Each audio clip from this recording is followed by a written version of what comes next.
Bonjour, dans les prochaines vidéos, nous verrons les étapes de la décision stratégique, les stratégies globales au niveau de l'entreprise, les stratégies de domaine au niveau d'une activité et enfin les modalités de développement stratégique. Alors commençons par le processus de décision de l'entreprise. Alors qu'est-ce qu'une décision stratégique? C'est un ensemble de décisions qui visent à orienter de façon déterminante et pour le long terme les activités et structures de l'organisation de l'entreprise.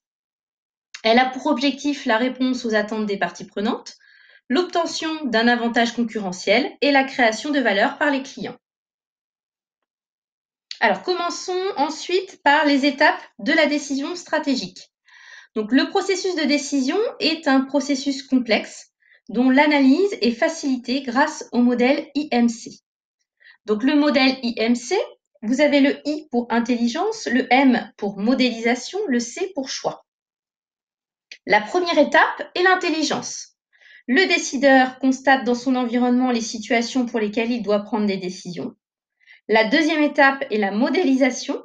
On analyse les informations et les conséquences pour établir des solutions possibles.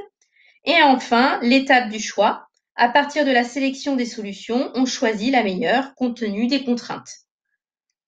Selon Herbert Simon, la prise de décision n'est jamais optimale, elle est satisfaisante compte tenu des informations à disposition du décideur et des nombreux obstacles qui peuvent survenir lors d'une prise de décision, comme par exemple le manque d'informations ou les contraintes de temps.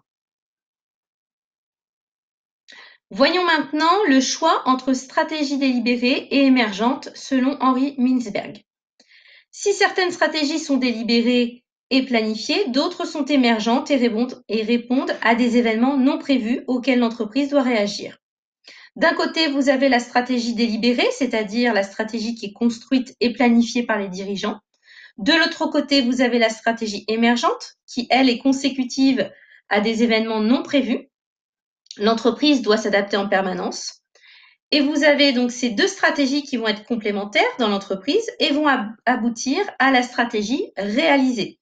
C'est-à-dire que l'entreprise va faire un compromis entre les deux.